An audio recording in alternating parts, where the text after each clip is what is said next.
এই যে কাঁদাতে মাটি লেপ দেওয়া লাগে মাটি দেখছেন। আসসালামু আলাইকুম বন্ধুরা, কেমন আছেন? আশা করি সবাই ভালো আছেন। আমি আলহামদুলিল্লাহ আপনার দোয়ায় ভালো আছি। বন্ধুরা, গতকাল হঠাৎ করে এক ঝাঁক জাপানি সাংবাদিক আসলো আবু সাইদের বাড়ি ভ্রমণ করে। এই সম্পর্কে বিস্তারিত ইনফরমেশন এবং তথ্যাবলী থাকছে আজকের ভিডিওতে। এই জন্য ধৈর্য সহকারে পুরো ভিডিওটি দেখবেন। ভালো লাগলে লাইক দিবেন, শেয়ার করবেন বন্ধুদের মধ্যে, আর অবশ্যই আমার চ্যানেলটি সাবস্ক্রাইব করে অল নোটিফিকেশনে ক্লিক করবেন এবং ফেসবুক থেকে যারা দেখছেন পেজটি ফলো করে পাশে থাকবেন পরবর্তীতে নতুন নতুন ব্লগ ইনফরমেট ভিডিও পাওয়ার জন্য। তো বন্ধুরা, আমরা চলে যাচ্ছি মূল ভিডিওতে। তো বন্ধুরা, আমরা ফিরে আসলাম মূল ভিডিওতে। আপনারা নিশ্চয়ই জানেন, গত 16 জুলাই 2024 বৈষম্য বিরোধী ছাত্র আন্দোলনের অগ্রনায়ক এবং সমন্বয়ক আবু সাইদ আন্দোলন করতে গিয়ে পুলিশের গুলিতে শহীদ হন। বলে রাখি যে আবু সাইদ রংপুর বেগম রোকেয়া বিশ্ববিদ্যালয় ইংরেজি বিভাগের 12তম ব্যাচের শিক্ষার্থী ছিলেন। ফ্যাসিস্ট হাসিনা সরকারের বিরুদ্ধে ছাত্র আন্দোলনের পুলিশের বন্দুকের সামনে বুক এগিয়ে দেওয়া আবু সাইদ শুধু দেশে নয়, সারা বিশ্বে আলোড়ন সৃষ্টি করেছে বিশিষ্ট এই আবু সাইদ। তার মৃত্যুর ফলে বাংলাদেশটি ফ্যাসিস্ট মুক্ত এবং দ্বিতীয়বারের মতো স্বাধীনতা অর্জন করতে পেরেছে। তারই ফলশ্রুতিতে শুধু জাপান থেকে এক ঝাঁক তরুণ সাংবাদিক এসেছে আবু সাইদের বাড়ি ভ্রমণ করে। সাথে রয়েছে একজন দোভাষী তরুণী, যে দোভাষী তরুণী জাপানি সাংবাদিকের ভাষা তর্জমা করে আবু সাইদের ভাইয়ের কাছে এই যে কাঁদাতে মাটি লেপ দেওয়া লাগে মাটি দেখছেন। আবু সাইদের ভাই বা বাবার কাছ থেকে বাংলা ভাষাগুলো তর্জমা করে জাপানি সাংবাদিকদের কাছে তুলে ধরছেন এই তরুণী, এবং তাতে তুলে ধরাতে জাপানি সাংবাদিকেরা তা সুন্দরভাবে স্পষ্টভাবে লিখে নিচ্ছেন এবং নোট করছেন। এভাবে বাংলা এবং জাপানি ভাষায় উভয় পক্ষের মধ্যে কথাবার্তা হচ্ছে। তা তরুণ সাংবাদিক লিখে নিচ্ছেন, হয়তো তাদের দেশে গিয়ে নিউজ করবেন এবং জাপানি জাদুঘরে স্মৃতিচারণ করে রাখবেন। আর সেই জন্য আবু সাইদের বাবা মা ভাইয়ের সঙ্গে জাপানি সাংবাদিকেরা একসঙ্গে ফটোগ্রাফি করলেন এবং সেই সঙ্গে ভিডিওগ্রাফি করতে থাকলেন। তো আবু সাইদ নামে একটি সংগঠন তৈরি করা হয়েছে, যার নাম আবু সাইদ ফাউন্ডেশন।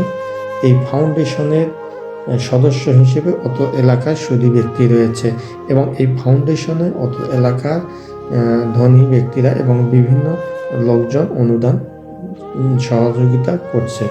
আবু সাইদের ভাই রমজান আলী জাপানি সাংবাদিকদের আরও বলেন যে সামাজিক যত রাস্তাঘাট দরিদ্র অবস্থায় যেগুলো আছে এগুলোকে আমরা মেরামত করবো এই ফাউন্ডেশনের মাধ্যমে। আবু সাইদ বেঁচে থাকায় জমিতে গিয়ে ধান কেটেছিল, ধান রোপণ করেছিল। সে কলেজ থেকে যখন ছুটিতে আসত, বাড়িতে এলেই সে মাঝে মাঝে কৃষিকাজও করতেন। এমন একজন সোনাবাইকে আমরা হারিয়েছি বলে আবু সাইদের ভাই দুঃখ প্রকাশ করে বলেন। বাবার সাথেও মাঠে কাজ করতো, ধান কাটা, ধান লাগানো, ধান কাটা, কৃষিকাজ করা। বাড়িতে থাকলে বাবার সাথে সহযোগিতা করতো মাঠের কাজে।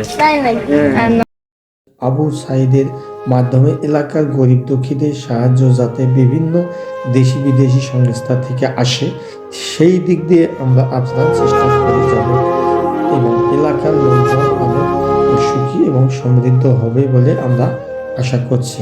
前日に国から製造の許可が下りましたと。で、ここのファンデーションを立てた理由としては、বিদেশি সাংবাদিকরা আবু সাইদের পরিবারের সঙ্গে মত বিনিময় করলেন, তাদের আবেগগুলো প্রকাশ করলেন এবং পরিবারের দুঃখের কথা ভালোভাবে শুনলেন, বুঝলেন। তো আবু সাইদের মৃত্যুতে তারাও মর্মাহত হওয়ার আবেগ প্রকাশ করলেন। তারা জাপানি ভাষায় বলেন, এমন সোনার ছেলে দেশে খুঁজে পাওয়া কঠিন।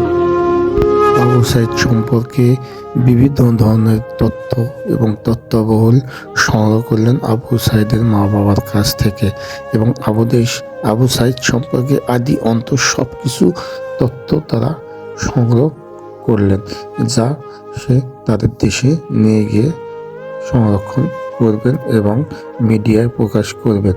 মনে করবো এটার কিছু আংশিক কিছু হলে ওর যেন পায়, এটা সওয়াব, এটা আমাদের উদ্দেশ্য।